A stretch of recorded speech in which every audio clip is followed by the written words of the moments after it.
Hey everyone, my name is Pierre-Nicolas Perrin, um, and I'm going to present to you the importance of data quality in NLP. So who am I?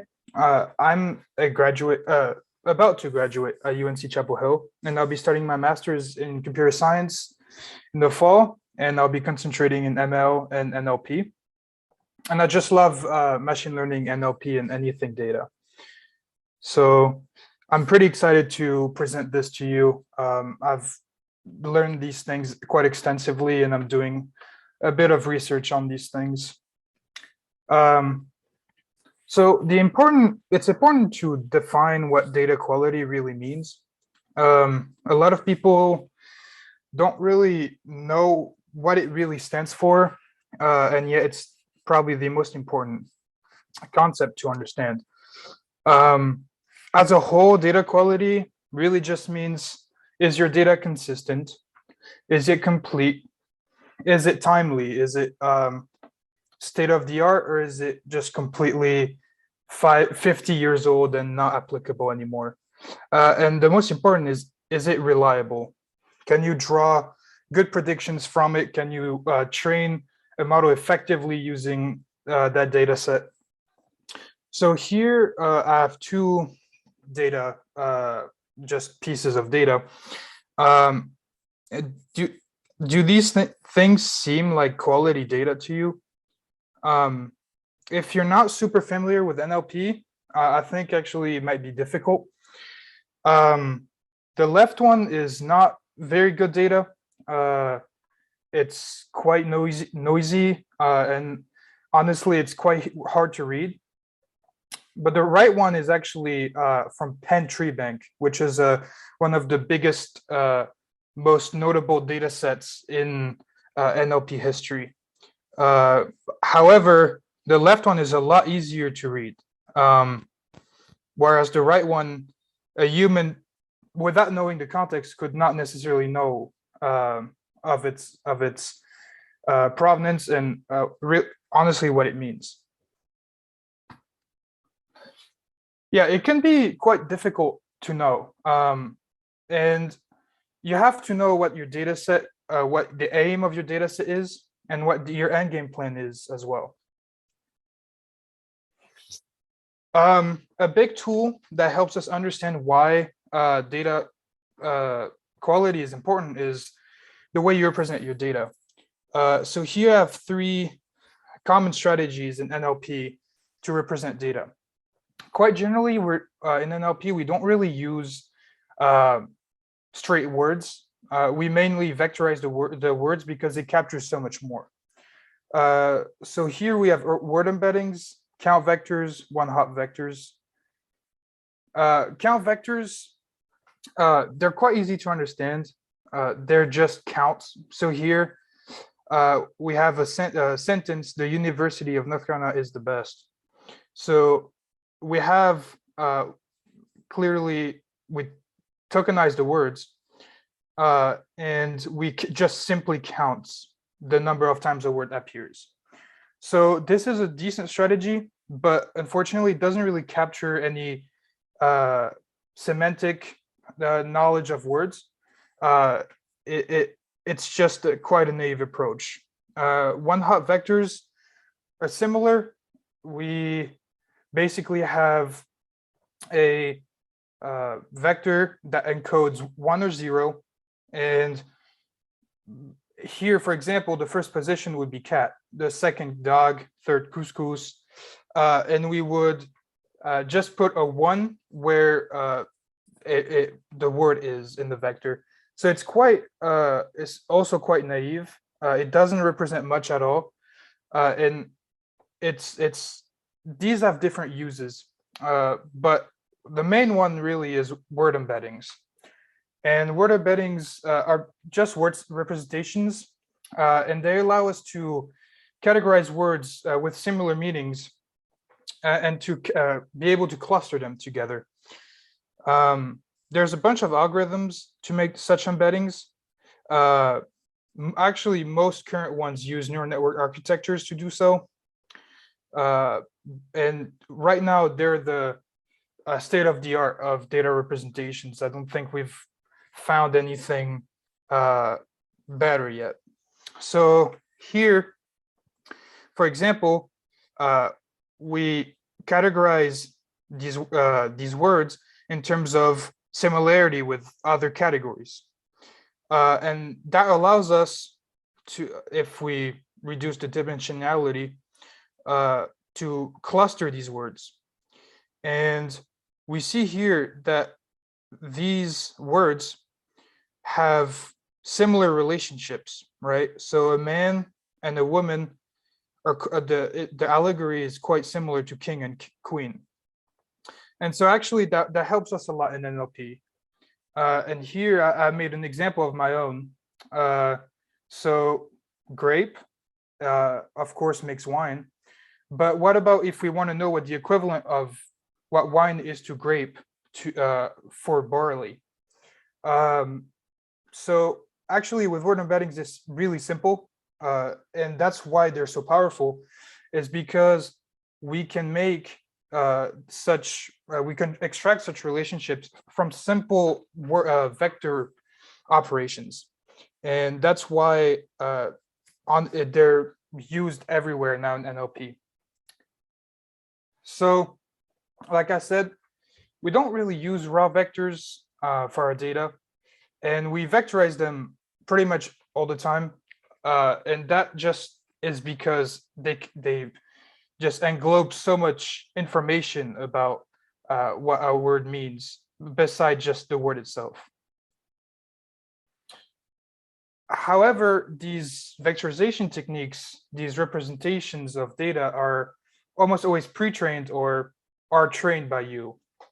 And actually, this is my main point, is that if you don't have quality data, what do you think your representations are going to look like? My own hypothesis is that it's not going to be very good and not very useful. So that's why you always want to clean data, to have quality data, in order to have a good behaving model. So here it is, just a little example. So we have my sentence, my brother loves putting on the green. And then, so that's an ideal sentence. That's what we want to see. However, in the world, that doesn't really happen. And here, that we have a sentence that would show what we could see in the real world, if it's a review or just an essay or just a web app or anything. We could see such mistakes, and if we use that data raw, it could be quite disastrous. I mean, just a small change between T's and R's just completely changes the meaning, right? And that's not counting for just the grammar mistakes. So here we have the NLP pipeline, and it's actually quite simple.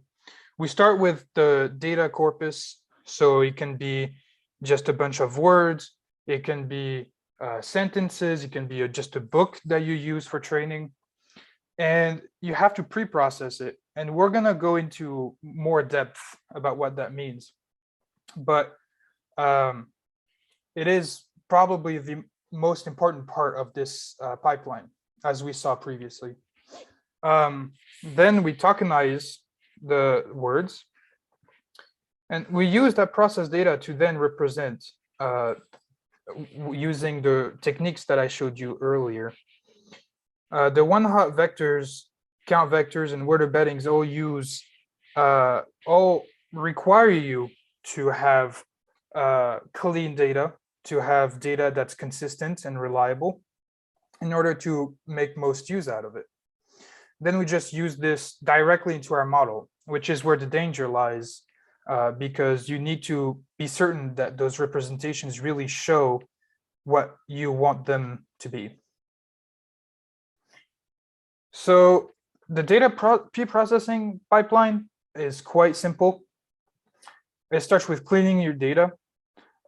So that really means making your data readable. As we saw earlier, that second sentence was not super readable, and we want to make it to normalize it. Then tokenization, lowercasing, those are just taking words out of sentences and normalizing them into lowercase. The stop word removal, again, that's just taking the the such things and to take them out of the equation. Lemmatization and stemming are basically just, for example, verbs. Verbs are, you can have I change or I am changing. And what these two steps do are basically normalizing them to just being I change.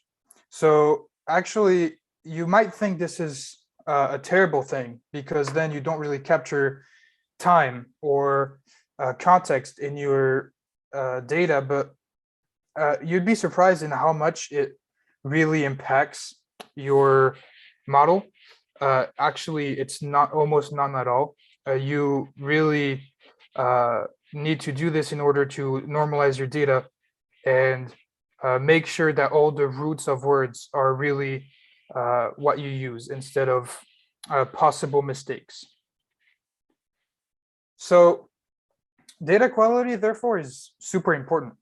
And that really is because it helps us pre-process and automate that process better. Really, you don't want to go into your data after pre-processing it and making sure it worked, or if everything is pre-processed as you'd like. You want to trust your pre-processing pipeline. And then, I mean, of course, you want to make quality predictions, and you can't really make those if your data looks unreadable, even to a human.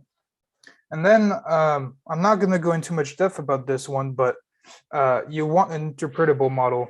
And currently, there's a lot of natural language generation in terms of explanation generation. And not all models use this, of course, but a lot of current research do focus on making such models and having interpretable models, having models that you can, for example, generate good explanations from, are very important to make such explanations. So having poor data can really test your pre-processing skills and can take a long time to clean up. So they can really hinder your model's capability. So right now we've mostly talked about what data quality means in terms of what you see. But I'd like to really make a big statement here that the number one problem is bias. And in fact, that's something that most people overlook.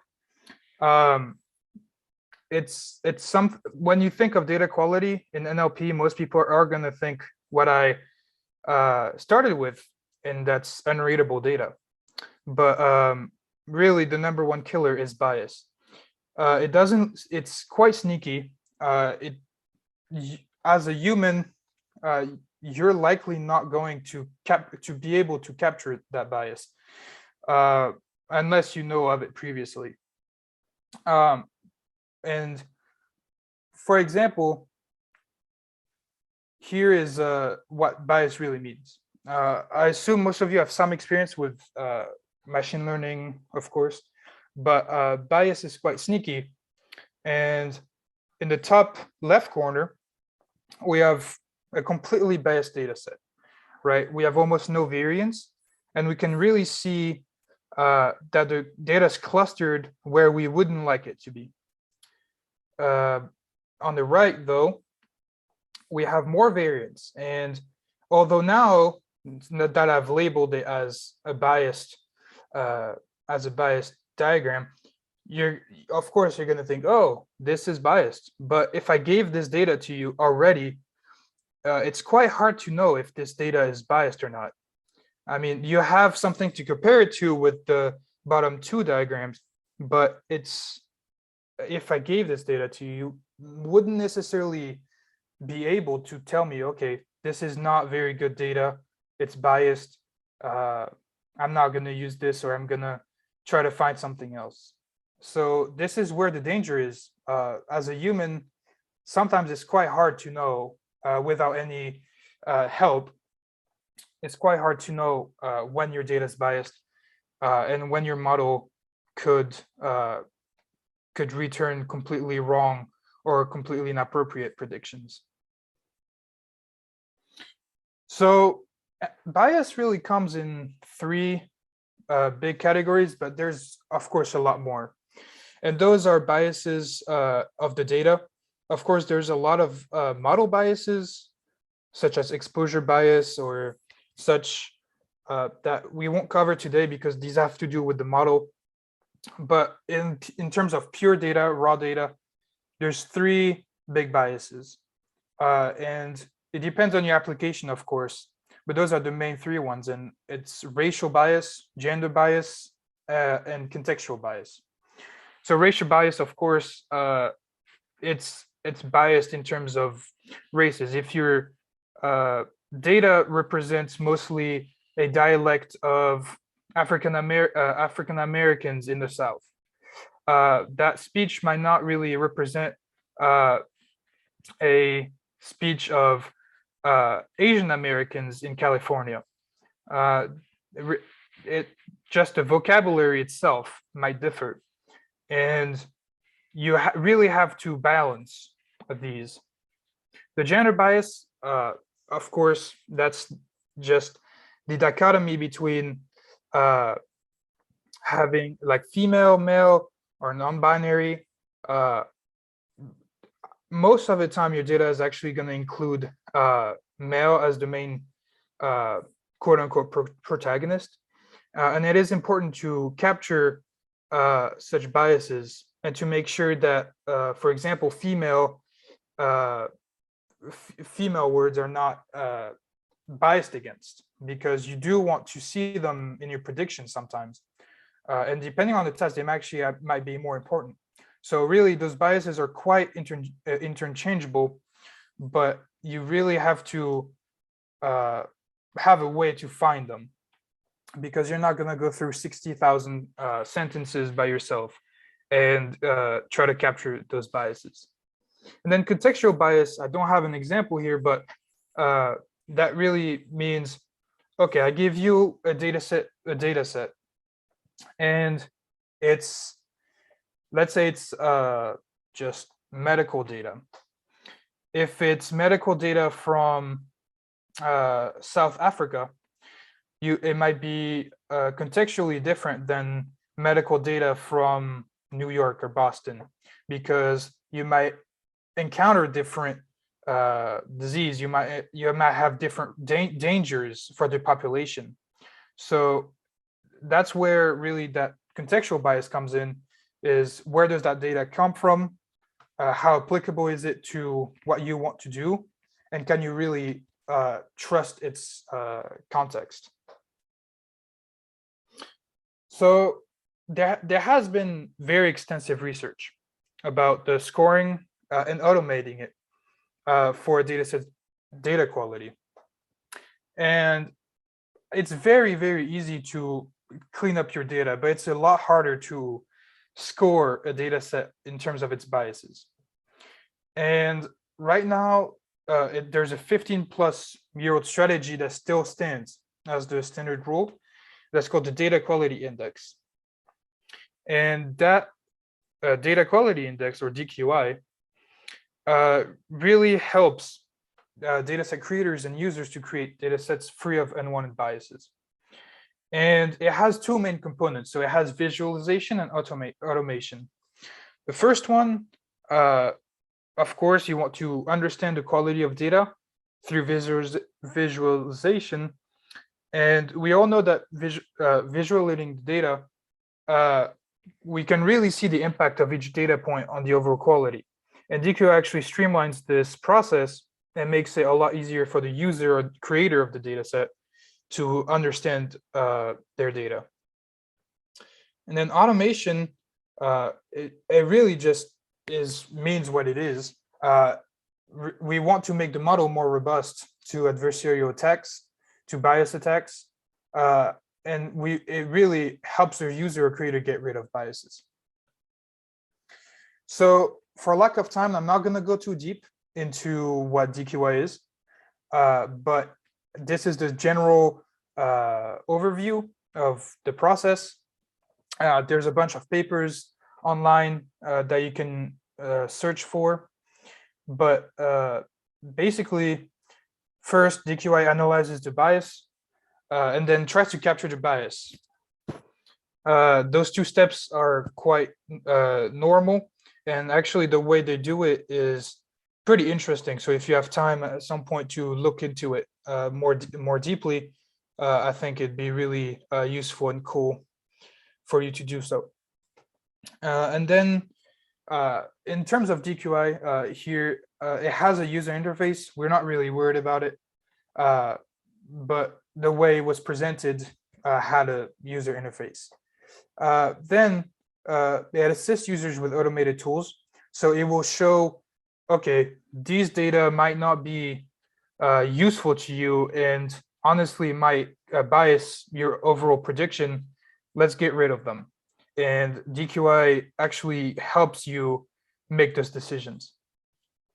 And then at the end of the process, once you've started to filter through your data, it generates a dynamic benchmark and review of what it was before, what it was after. However, this is an interesting problem because bias could come in your data through this process. All right. The model kind of chooses, helps the user or creator choose what data to get rid of, but that in itself can include bias. And right now, that's a big stepping stone in current research, is trying to find such a model that would input less bias into your data set. Of course, like I said, unbiased models, completely unbiased models and data, it's a dream. It's extremely difficult to have completely unbiased models, and even such frameworks as DQI can input bias into your data. It's supposed to help you, and it will help you, but in a way, in itself, will most likely input some term of bias in your data. And ideally, we wouldn't want it because it is an ethical duty as an AI professional to aim for the least bias in your model pipeline as possible. It might not seem terribly important to you, but if you take self-driving cars, for example, self-driving cars, there's been a bunch of problems because they were trained on images of white people or overly white people, and there were incidents that happened because the self-driving car did not recognize a black person in the road and just continued driving. So that's just a non-NLP example of what bias can really impact life, and it's an ethical duty to make sure to minimize it in your data first, and then in your model later. And of course, it's also important to make good and statistically relevant predictions. So I'd like to thank you, and if you have any questions, feel free to ask me. And here's my LinkedIn if you'd like to connect. So anyone has different questions?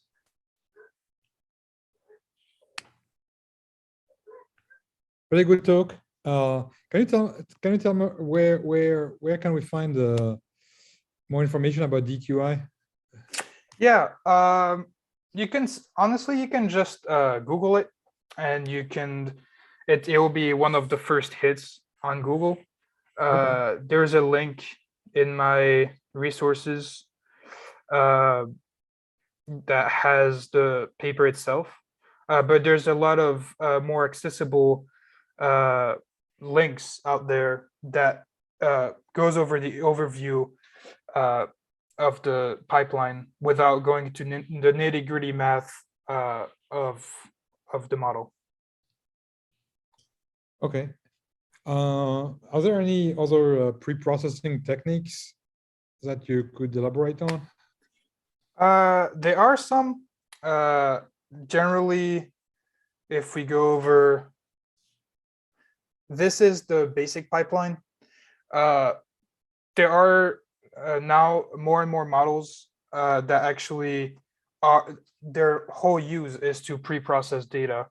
But right now, they're not really more useful than just complete, quote unquote, semi handmade pre-processing, because that we have almost perfected this pre-processing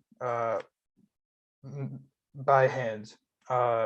So especially pre-processing nowadays is important because I didn't really go over it, but it does help mitigate bias because stemming and lemmatization especially can really help in mitigating time bias and such slightly smaller biases.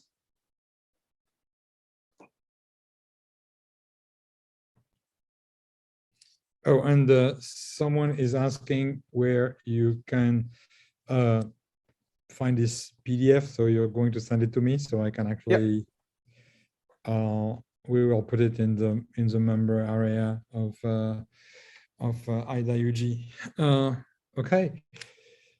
Anyone else? Yeah, you're very welcome, Purvi. Do you have any questions at the same time, or?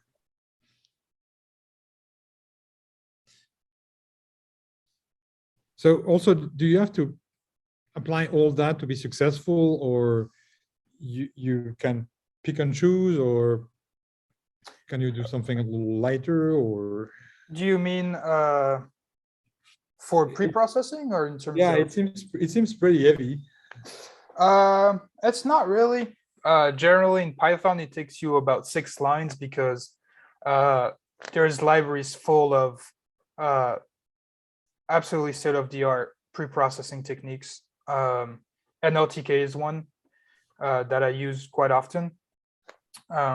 So right now, it's not actually that deep in terms of complexity, and there's a bunch of tutorials out there that can help you if you want to start your own NLP project. Okay. Have you, I've got a question, but I don't know if you're aware of that, but have you any ideas about OpenScale and if that could help you? I'm not sure what that is.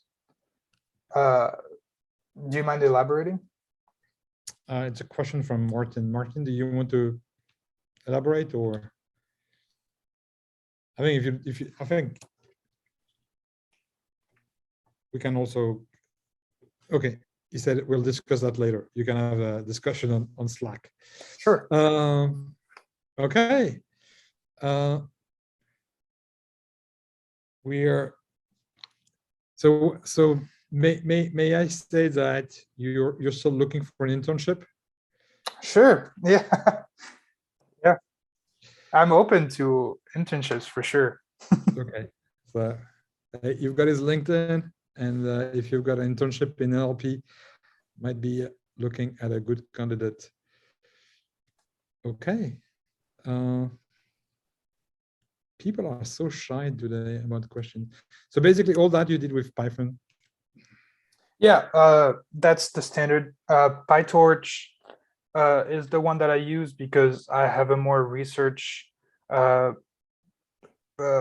perspective on it, but I also use PyTorch for more engineering pipelines. TensorFlow is pretty big as well. They're about equal. I just prefer PyTorch personally. Artificial intelligence. Data. Analytics. User group. AIDAUG. Join AIDAUG today.